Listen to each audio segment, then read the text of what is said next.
那接下来呢，我们马上就要进入高阶座谈，主题是 Trust in Every Click AI 时代的台湾数位经济与信任治理。We now move to our high-level panel discussion titled Trust in Every Click, Taiwan's Digital Economy and Trust Governance in the Age of AI。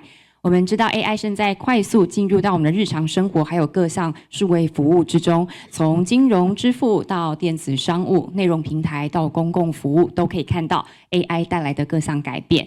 那 AI 不是只是一个新的技术，更是要推动产业创新，还有数位经济发展的重要动能。但是呢，当 AI 的应用越来越广泛的时候，如何让民众、企业、社会都能够安心的使用数位服务，这个对大家来说越来越重要。所以在这个场次呢，我们将从政策、产业跟技术治理等不同的角度来探讨台湾如何在拥抱创新的同时，来建立更安全、透明而且更加值得信任的数位经济环境。We understand that AI is rapidly becoming every part of our daily lives and digital services. We see it everywhere, from online payments to e-commerce to content platforms to public services. AI is not only a new technology, it is also an important driver for industrial innovation and digital economic growth. At the same time, as AI is used more rapidly and widely, it becomes even more important to ensure that people, businesses, and society can use digital services with confidence. So, in this session, our panelists will look into the issue from the perspectives of policy, industry, and technical governance, and discuss how Taiwan can embrace innovation while building a safer, more transparent, and more trusted digital economy. 接下来我们就邀请这个场次的主持人及语坛讲者上台就座。Now I would like to invite the moderator and the panelists to please take your seat on the stage. 欢迎主持人台湾网络资讯中心于若凡董事暨执行长。The moderator is Ms. 若凡于 Managing Director and CEO of TWNIC. 也欢迎语坛讲者行政院经济发展委员会创新经济顾问简立峰博士、数位发展部侯宜秀次长、长庚大学智慧运算学院徐永贞院长以及台湾人工智慧学校陈林志执行长。Our panelists include Dr. Li Fengjian, Economic Advisor to the Executive Yuan Economic Development Commission, Ms. Isabel Ho, Deputy Minister of Digital Affairs, Dr. Jane Xu, Distinguished Professor and Dean of Chang'an University College of Intelligent Computing, and Dr. Lin Zhi Chen, CEO of Taiwan AI Academy. I will now give the floor to our moderator. 接下来就把时间交给主持人于若凡执行长。Ladies and gentlemen, good morning. Thank you for joining us for this panel. We're very much inspired by the speech and insights by Dr. Jian, so it's quite timely for us to follow up on your talk and address the topic of this session. So now we see new breakthrough, not every year, not every month, but probably every week. And this week, we are celebrating issues related to internet.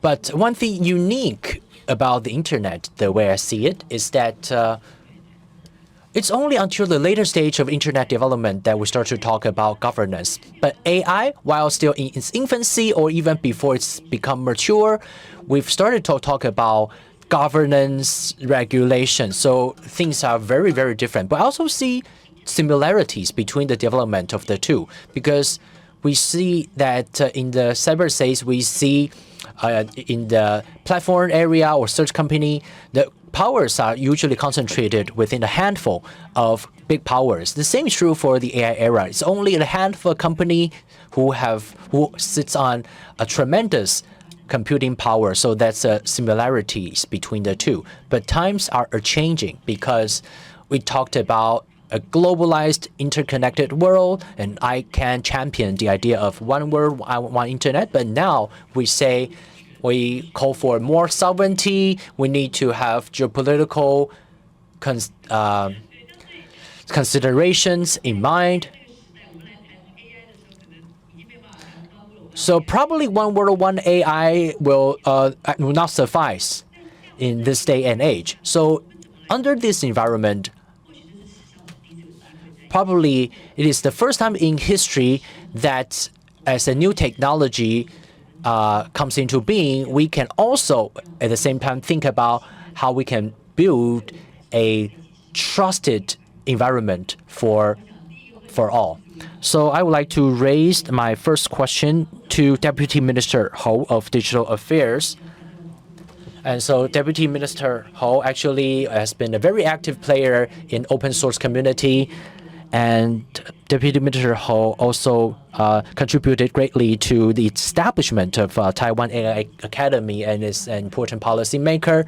And she's in charge of policy making or regulation in terms of AI basic laws. So a few words. Let's hear from Deputy Minister Hou about our policy development for Taiwan.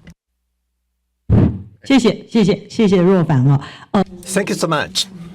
So let me respond to your questions first. If we take a look back, we know that technology often precedes legislation. At Stanford University, there's a professor, Ralph Rock. He said delayed regulation is a feature, not a bug. We can look at examples like airplane, railroad, cars, or even automobiles. Every time when there's new technology, it's often we had to wait several hundred years before legislation would become complete. Why? Because we want to encourage innovation. So anytime when there's a new thing coming to the market, it's very difficult for us to catch up immediately. Speaking of the internet, I'm sure you probably share my experience. There was bubble bursting, internet bubble bursting around 2000 because I worked at the SAP at that time. Now, looking back, I realized how naive I was because at that time, I was still quite young. But what I was thinking was that, wow, the internet is all about creating good for the human society. Little did I know, the internet could also become much more than what we can control.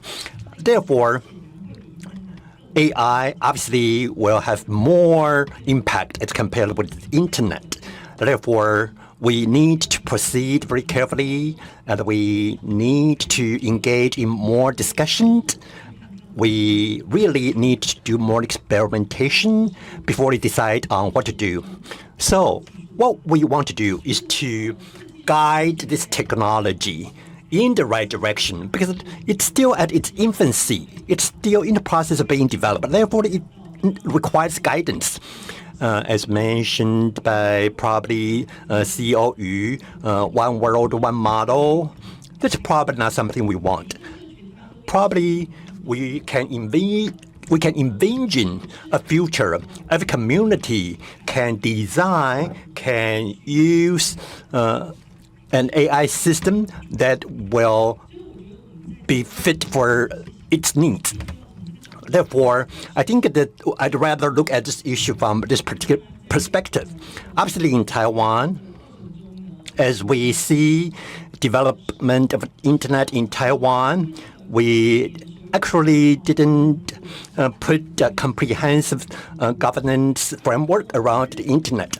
But the AI basic law has been promulgated earlier this year. It's actually a very stripped down vision, a very stripped down version. Please do not call it too rudimentary. Basically, we want to put a framework around the governance of AI. Whether this law would prove to be useful, I think it depends on what we do next. This is only a starting point. So whether a piece of legislation is good or not, it's not about the law itself. Rather, it's how we carry out the vision of the law afterwards. So right now, you probably would think For example, if you want to build a house, you need to begin with laying the foundation, erecting the wall, and so on and so forth. So right now, we're only laying the foundation for AI governance. So in terms of the framework, there are 3 levels to talk about. On the first level, let me begin with the goal of this piece of legislation. AI Basic Law has its first article outlining all the goals that we are pursuing. But between different goals, there is a conflict sometimes. So we want to encourage innovation, risk management, protection of human rights. So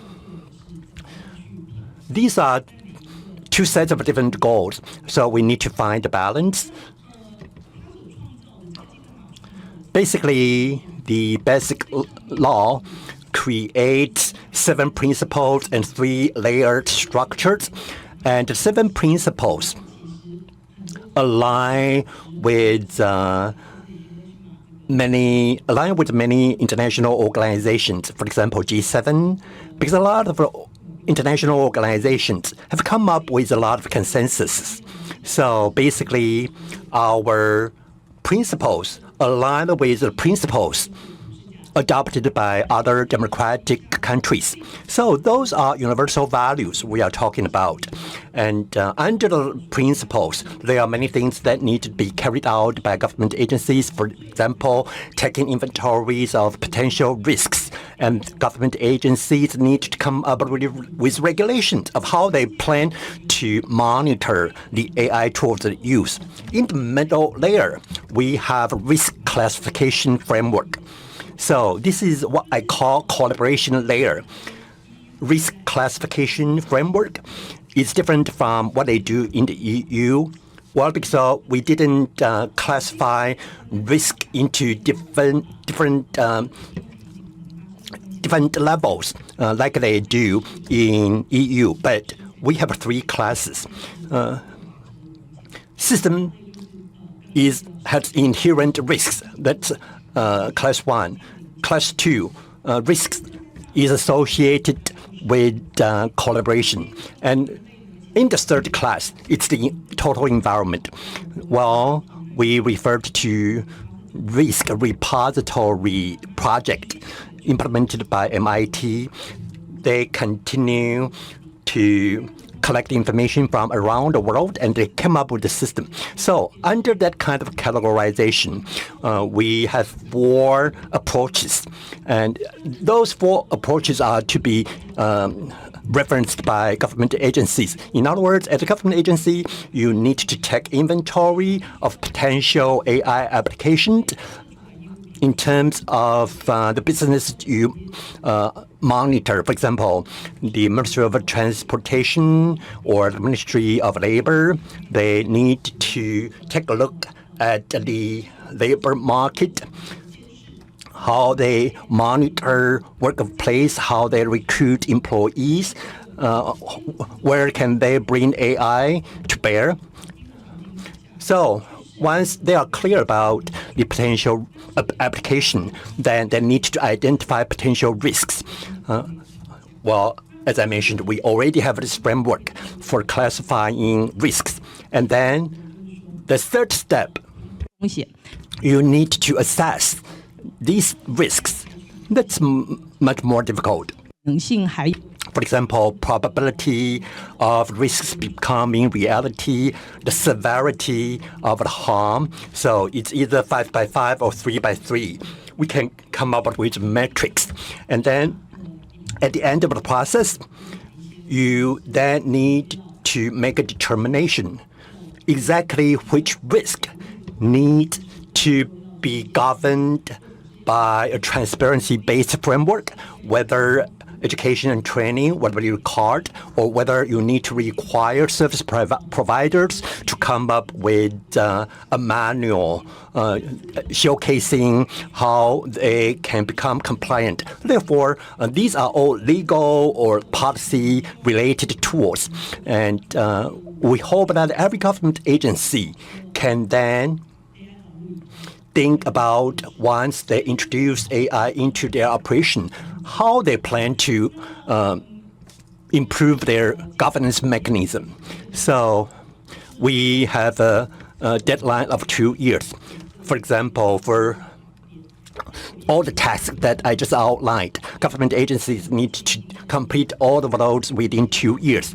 And I talk about collaboration layer and Ministry of Digital Affairs are now organizing workshops, office hours, hotlines. So government agencies are welcome to raise questions.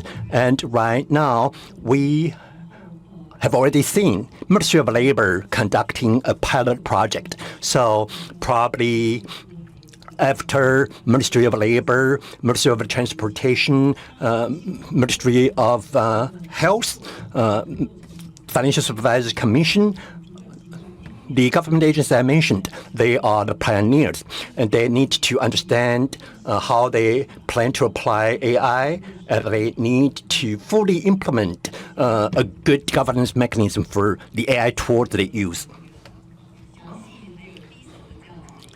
Thank you so much for very useful information. Just now we talked about potential impact, but we also need to balance different interests. We know that this is an early time when it comes to AI development. Whether we talk about development or research, my next question will go to Dr. Chen.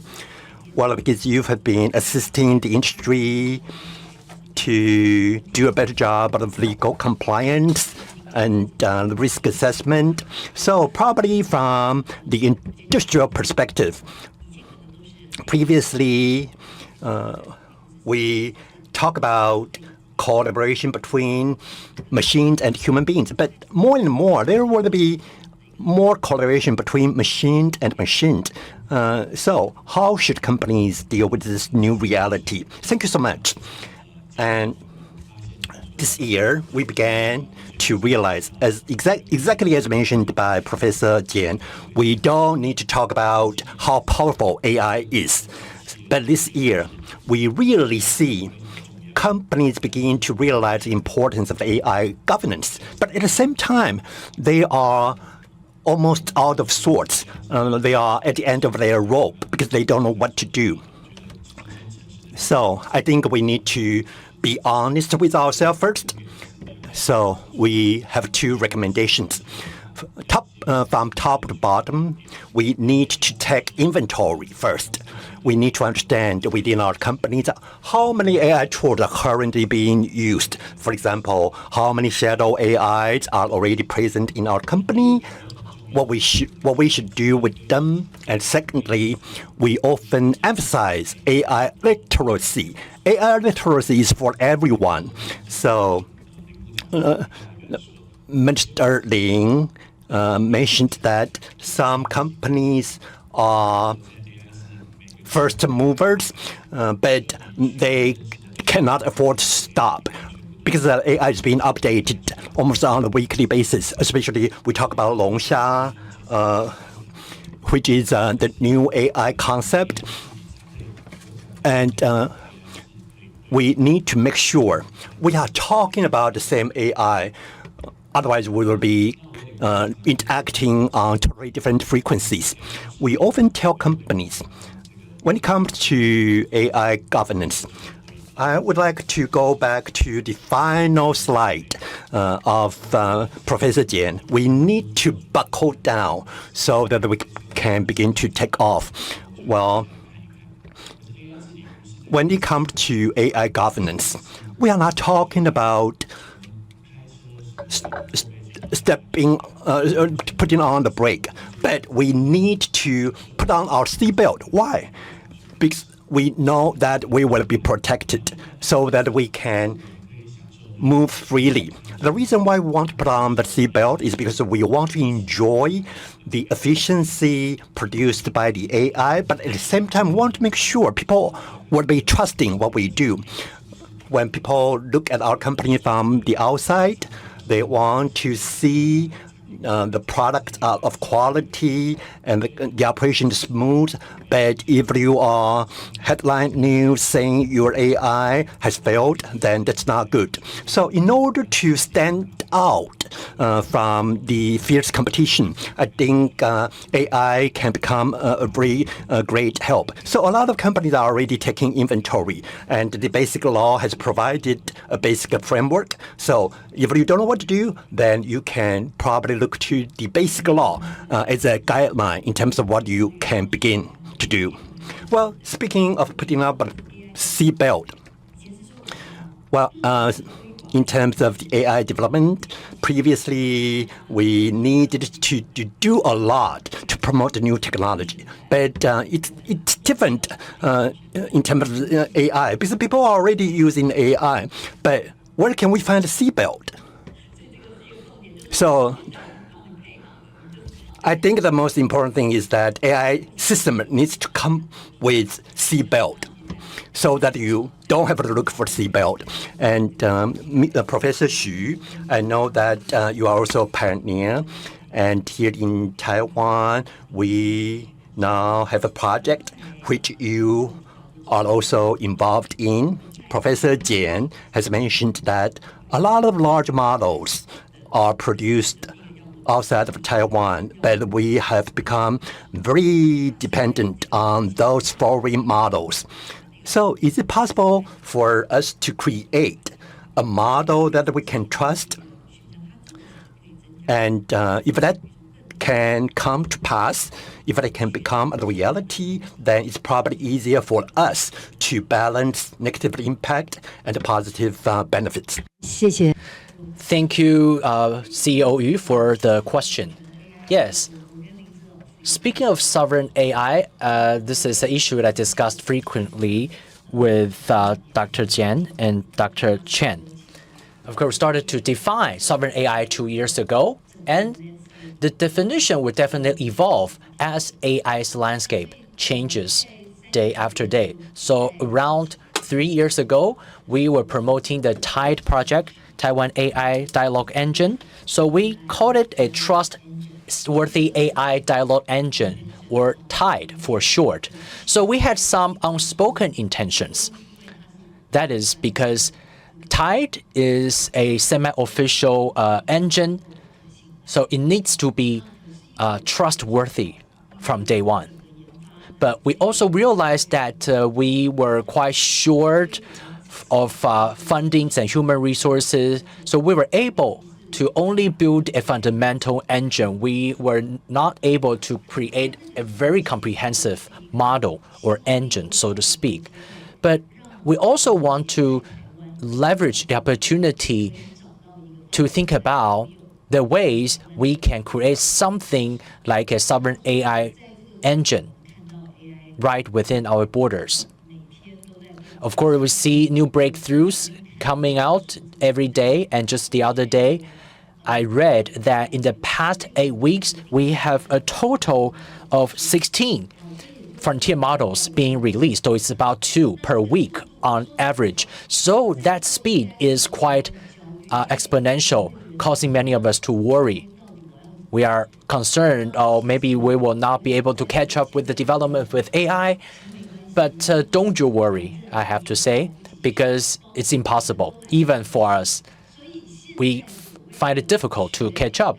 So the so-called learning to use AI is not really about acquiring the ability to use all kinds of AI, but rather to hold on to several or handful of fundamental principles. Yes, those frontier AIs are trained on large amount or a plethora of parameters, so they definitely will outperform.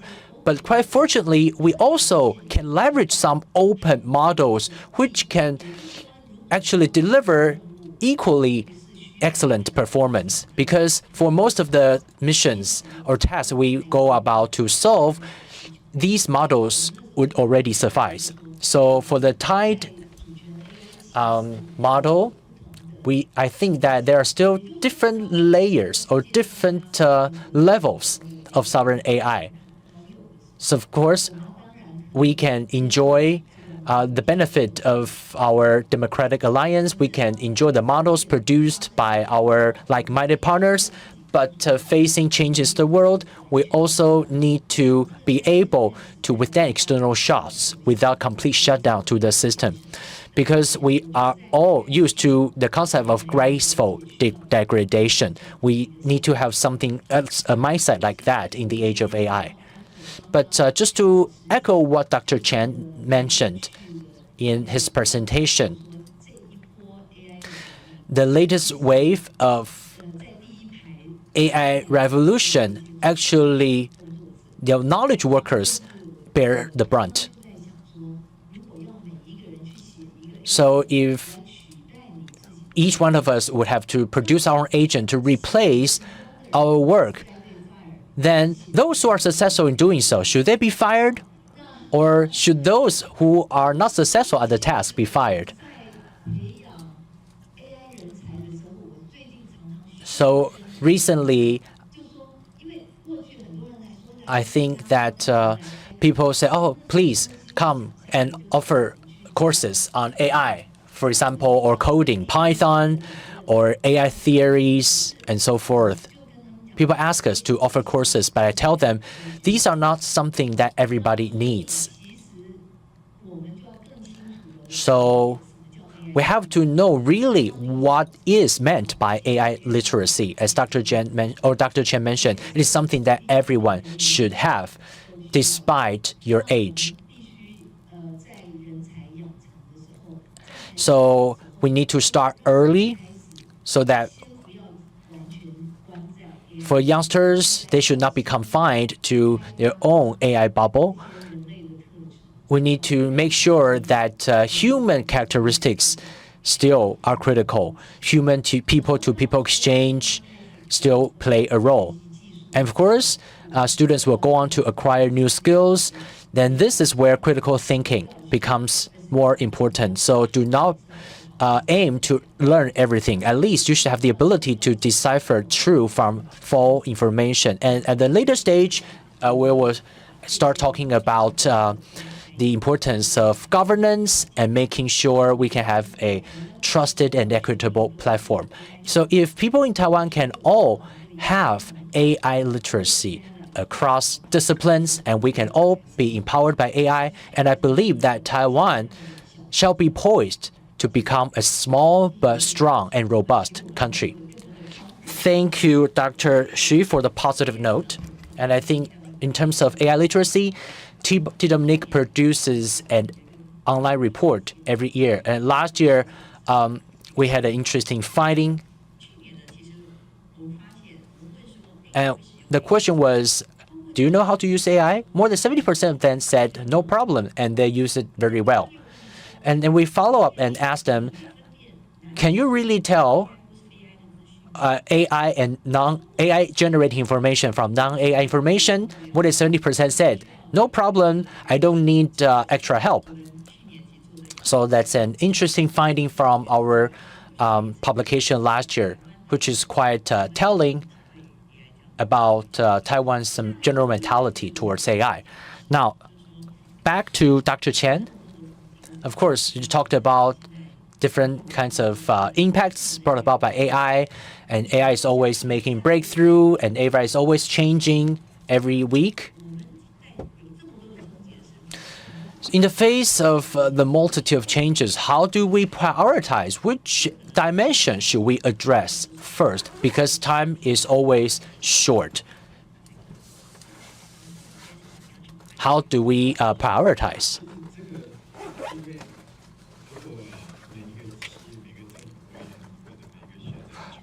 Of course, different people would prioritize differently, because AI's impact is actually felt by everyone. Yes, I mentioned in the metaphor, fasten your seatbelt or buckle up in the airplane. So we know that airplanes have brought people up in the air. We just celebrate 100th anniversary of the advent of airplanes. But actually, Now, the rate of fatal accident caused by airplanes is only 1 out of like more thousands, or 1 out of 10 million. And one single country in Africa will actually have a very good airport that is on par with countries around the world. And the same is true for vehicles. I said buckle up, but there are different kinds of vehicles in Taiwan.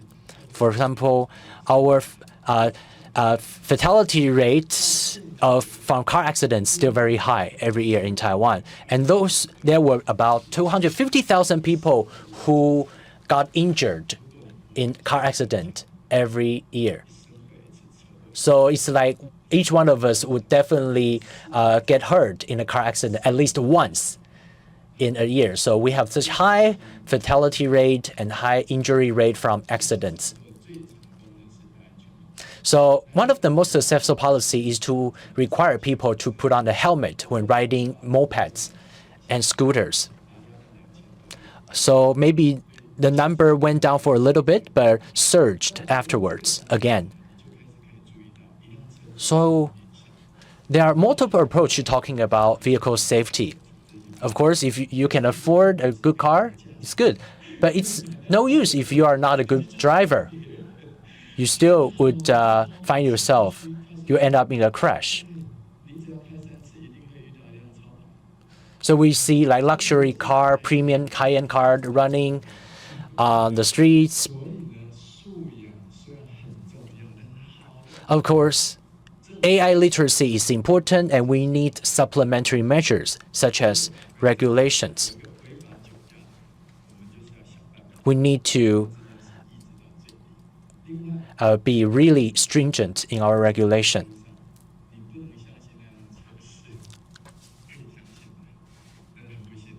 So you cannot think that every vehicle is safe. Of course, there are multiple issues to addressing the problem. And when it comes to vehicle, we can choose to build or buy. In Taiwan, we import lots of vehicles, but we make it up from other areas. For example, we are good at producing chips, forcing other people to trade cars with us.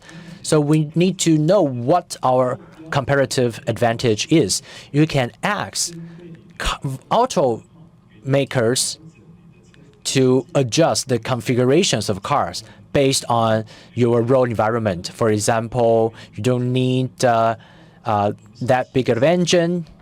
So we are among a handful of countries who really have this kind of bargaining chip. That is, you have sufficient financial power to have more say at the table. Now, in terms of priority, humanity trumps everything because we are a small country. We should not only focus on economic growth. We should focus more on equality and equity because we have a small population.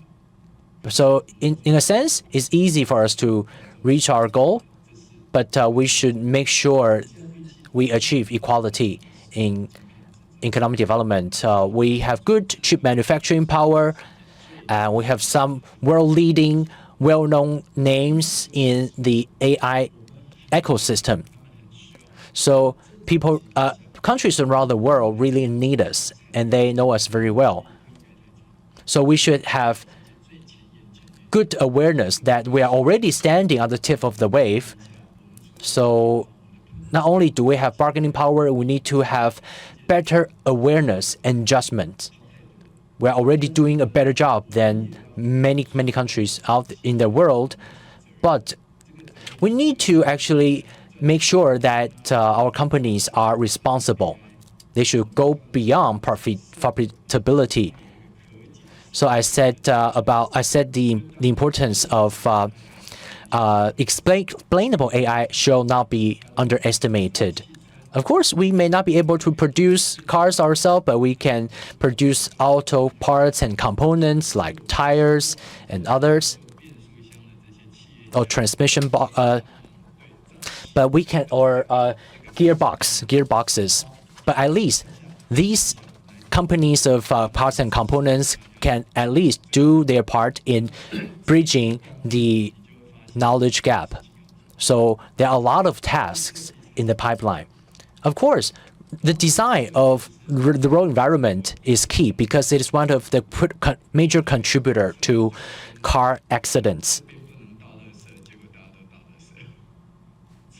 So sometimes you will see there are certain hotspots on the road where that are more prone to car accidents. Why do we blame the road environment? That means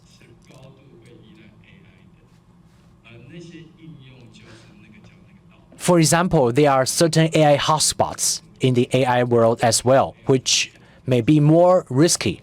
For example, some areas may be more prone to fraud.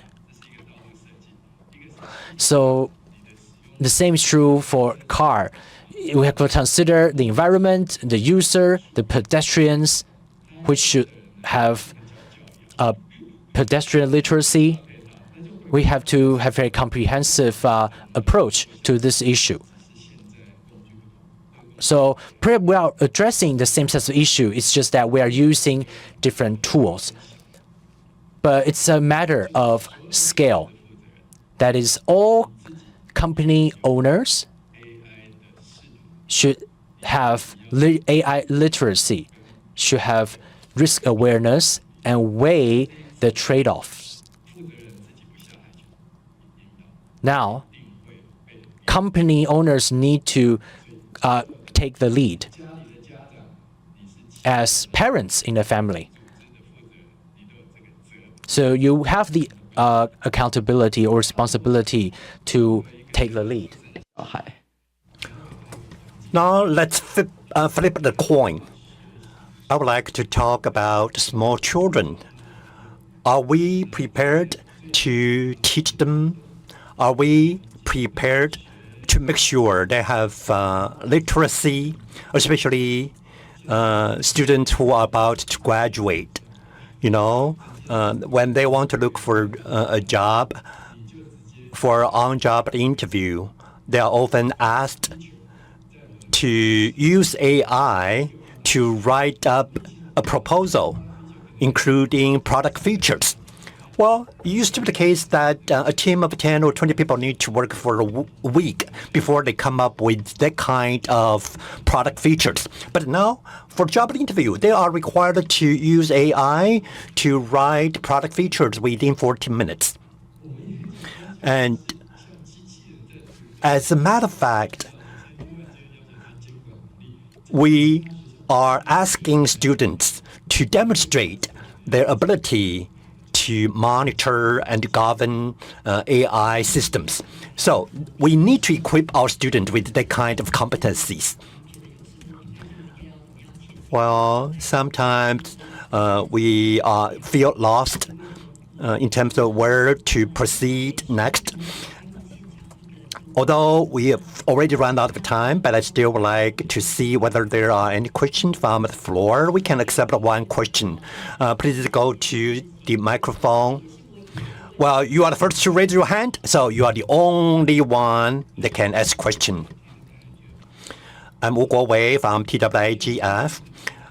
Well, I want to raise a very direct question. Do you think Taiwan really has a future in developing sovereign AI? Jensen Wang have been advocating for sovereign AI all around the globe. Well, that might sound like a sexy idea, but if you really look under the hood, it's actually quite cruel. The reality is so cruel. Let me give you a very simple example. For example, for certain countries, their total data quantity is probably 1/10 of 1% or less than that of other countries' data. So they don't have a lot of resources, and nobody really cares in those countries. And even for them to develop their AI, it's so small, it's so tiny as compared with bigger AI. So users in those countries, they don't care. They don't want to use that kind of AI. And for example, the internet platforms. Can you tell me which platforms are actually developed and run by Taiwan? So we are talking about reality. When it comes to sovereign AI, if we cannot find a good leverage point, well, Jensen Huang, he could continue to be the evangelist of sovereign AI, but he's in the business, right, of selling AI. He wouldn't get hurt. Even our effort in building sovereign AI is a big failure. But if we are to develop sovereign AI in Taiwan, we require massive power supply. The cost is stupendous. So finally, do you think Taiwan has future in developing sovereign AI? If the answer is positive, how should we position our sovereign AI? Otherwise, it would be completely meaningless. I'm sure you are all very eager to respond.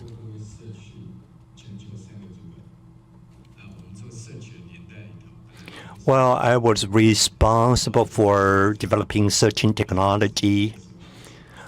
Originally, there were 3 search engines, but at the end, there was only one left. So I think this is probably a good parallel for AI. Well, what's different is that Google came up with a different version of Google search for different countries. For example, NTU for Singapore is Nanyang Technology School, but NTU in Taiwan is National Taiwan University. So it has a feedback loop. They collect local information in order to improve the search result of the Google search engine. So I think verification. My point is verification. That is, we can make demands. You really need to take our data into your consideration. That's something we can require developers to do. And NTU is National Taiwan University in Taiwan. NTU is not Nanyang Technology University like in Singapore. So the difference is that if your GDP is higher, then you have more leverage, then you can really make your voice heard. So I think the moral of the story is we need to continue to grow our economy. Well, I think I hold firm in my position, and that is without sovereign AI, we don't have a future. Well, let us be clear. When I talk about sovereign AI, I'm not saying everything needs to be made, owned, and run by ourselves. Rather, I'm talking about we can control when we want to use the AI system. I have total control. I can contribute to the development of the AI. We can fully participate. In other words, we really shouldn't spend any resources on developing frontier models and AGI. Rather, we should allocate our resources in areas where we can collect Taiwan-specific information so that we can contribute Taiwan's data into the joint effort. Personal data protection, intellectual property protection, people often look to those issues as a bottleneck. But even for information that we cannot have access to, we should start by collecting those information. And for example, we can manually collect information that align with Taiwan's values. In other words, we need to have a platform. We need to have control. I'm not saying that we should do everything ourselves. Well, to echo Professor Xu just now, first of all, in terms of the definition of sovereign AI, I think the definition is still evolving over the past 2 to 3 years. It's not about owning everything. It's about having control. I'm actually very optimistic. So sovereign AI will be moving from government to industry to companies. For example, NOx can be incorporated into AI systems, and in the future, even new employees, they don't need to ask around trying to find answers to the questions from senior employees, because they can simply turn on their AI tools. So obviously, it's impossible for every office within a company to train their own AI model. Rather, we can choose which component we need to own ourselves. For example, data, trusted partners. This is related to AI governance. There needs to be a set of standards. We know that sovereign AI will continue to evolve, and I believe eventually sovereign AI can speak directly to our needs. And that's the type of sovereign AI we need. Sovereign AI is more than just computing power or models. Rather, it's about how we can control our own AI models. Human resources and data are the two key factors. Those things cannot be outsourced. Obviously, models can be procured from outside, but human resources and data are the two key factors that we cannot outsource. So we have had very good relations with those big companies. So I think we are at a very good position. We have exceeded all the time we have. We talk about how to build trust, but we need to begin from a place where nobody trusts this type of things. So zero trust. We need to start from a place characterized by zero trust. But we are talking about collaboration in terms of technology development, in terms of government policies, in terms of humans and machines. I would like to thank all the panelists. Thank you very much for your insights. Please give them a big round of applause. 这个场次最后邀请所有的语坛讲者，还有我们的主持人来一张大合照，请大家稍微往中间移动一下。Let's have a group photo to wrap up this session, and thank you to our panelists for your very informative sharing. 非常感谢所有的语坛人非常精彩精辟的分享。再一张，谢谢我们台上的所有的语坛讲者，谢谢。